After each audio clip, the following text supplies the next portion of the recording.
it seems that there is so much that can be done. And when you're outside of the vortex, it seems that there is so much that needs to be done.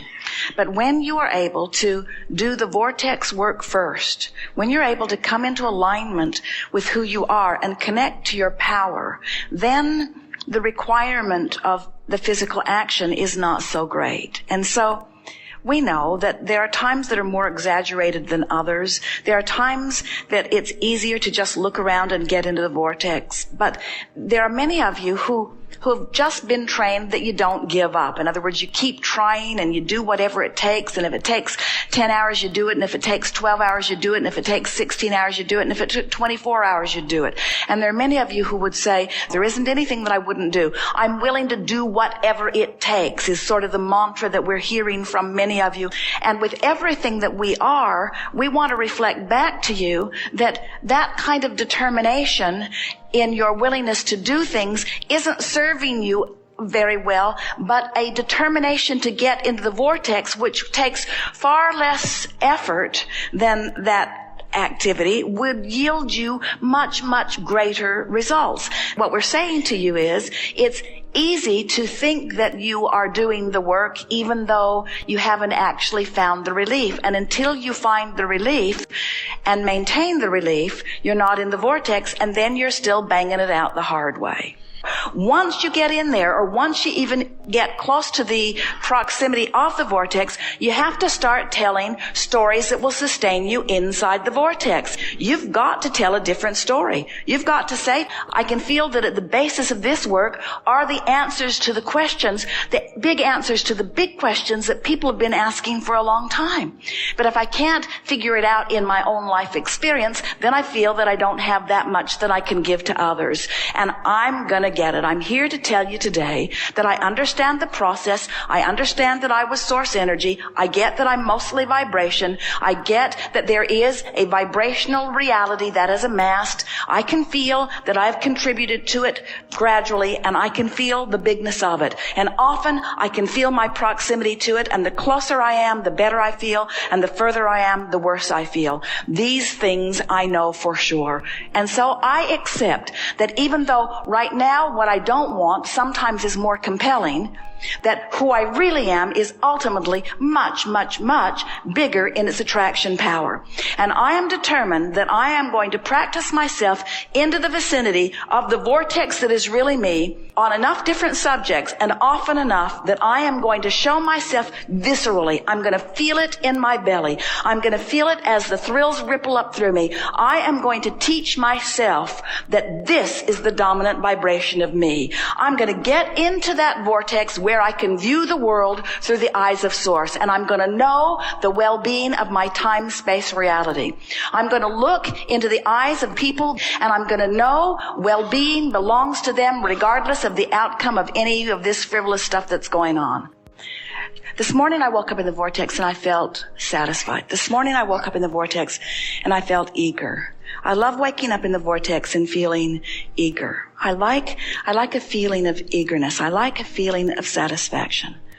Today, I looked at someone and I felt such appreciation for them. I really enjoy feeling love. Today, when I'm in the vortex, I feel satisfied. I like being in the vortex because things feel clearer. When I'm in the vortex, I feel clear-minded. I feel sort of elated. When I'm in the vortex, it's like my heart is singing. When I'm in the vortex, I feel satisfied. When I'm in the vortex, I feel ease. When I'm in the vortex, I feel sort of energized. When I'm in the vortex, I feel like doing stuff. When I'm in the vortex, my body feels good. When I'm in the vortex, I like taking a walk. When I'm in a vortex, my dog licks my face. When I'm in the vortex, I just feel good. When I'm in the vortex, food tastes good. When I'm in the vortex, I like being in the vortex. When I'm in the vortex, I know my power. When I'm in the vortex, I feel more sure about things. When I'm in the vortex, I know my own goodness. When I'm in the vortex, I just feel good about me. When I'm in the vortex, I trust that things are going to go well. When I'm in the vortex, I feel optimistic about things. When I'm in the vortex, I feel ready for more. When I'm in the vortex, I feel like I can do about anything. When I'm in the vortex, I feel more sure of myself. When I'm in the vortex, I let people off the hook more. When I'm in the vortex, good things happen to me. When I'm in the vortex, I can feel I'm in the flow. When I'm in the vortex, I feel ease about life. When I'm in the vortex, it's like the universe cooperates with me. When I'm in the vortex, I know my goodness because it sort of surrounds me. When I'm in the vortex, the universe gives me evidence that I'm in there, not as a reward, but as a consequence of my alignment with who I am. When I'm in the vortex, the indicators that surround me in conversations and in my own emotions and in outright manifestations, they represent my being in the vortex. When I'm in the vortex, I like being in the vortex. When I'm in the vortex, it seems easy to stay there. When I'm in the vortex, I want never to leave. When I'm in the vortex, it feels natural and normal to contemplate creation. When I'm in the vortex, I feel unlimited. When I'm in the vortex, I'm glad for all I've lived and what I've put in the vortex. When I'm in the vortex, I have clear view of what I've put here. When I'm in the vortex, I feel satisfied about my life. When I'm in the vortex, I feel ready to go and do more. When I'm in the vortex, I love my life. When I'm in the vortex, I love me. When I'm in the vortex, I love the people who help me put stuff in the vortex. When I'm in the vortex, I do better financially. When I'm in the vortex, I leverage time and effort in a better way. When I'm in the vortex, things line up for me better. When I'm in the vortex, it's like time slows down and satisfaction speeds up. When I'm in the vortex, I savor more. When I'm in the vortex, I sit and contemplate and my thoughts are pleasing to me. When I'm in the vortex, sometimes I just ponder just for the satisfaction of pondering that thought. When I'm in the vortex, it's like I only have access to the memories that are pleasing and to the current environment that is pleasing. When I'm in the vortex, I can feel that the whole of me is integrated with the source that is me, and I know my power and my well-being, and I sort of want to shout it from the rooftops. I want to say, bring it on, world, because I can handle it. I want to say, whatever it is, I'm up for it. I want to say, I signed on for sifting through contrast, and I'm good at it. I want to say, I know how to direct my thought. I've trained myself there. I'm really good at what I do. I'm a powerful focuser. I have been for a long time. I love to focus upon good feeling thoughts. I love to focus myself into alignment. I love being in the vortex. I love who I am. I love this experience of creation. I love the source energy part of me and lining up with it. I love the fact that I was willing to depart from source a bit to stir things up. I love how much I stirred up.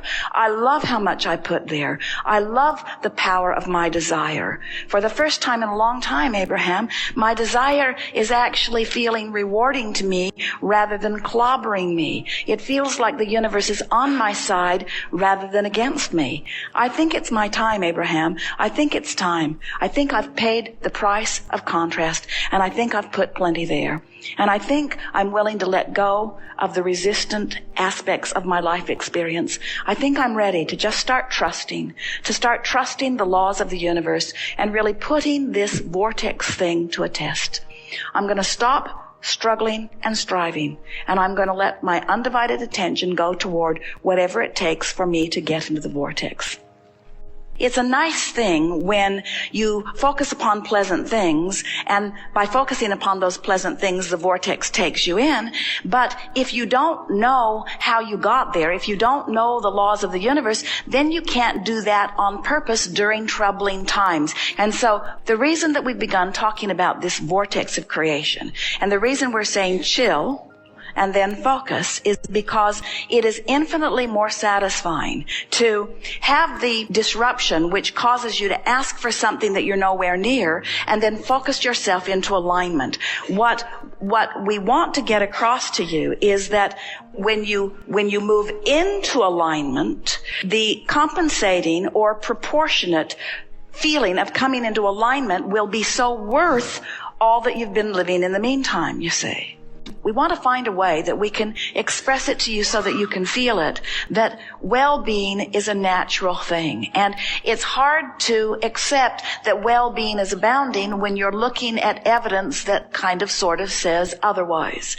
And so we would like you to remember that there is a whole lot of energy that is swirling around this, that we want to give you the assurance that wonderful things are ahead of you. We want you to have such faith and confidence. Here is what it comes around to.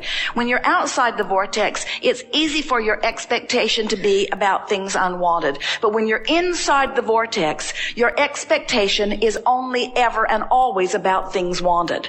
You just can't expect negatively when you're inside the vortex. The vortex will train you into the expectation that is necessary for these powerful creations, you see.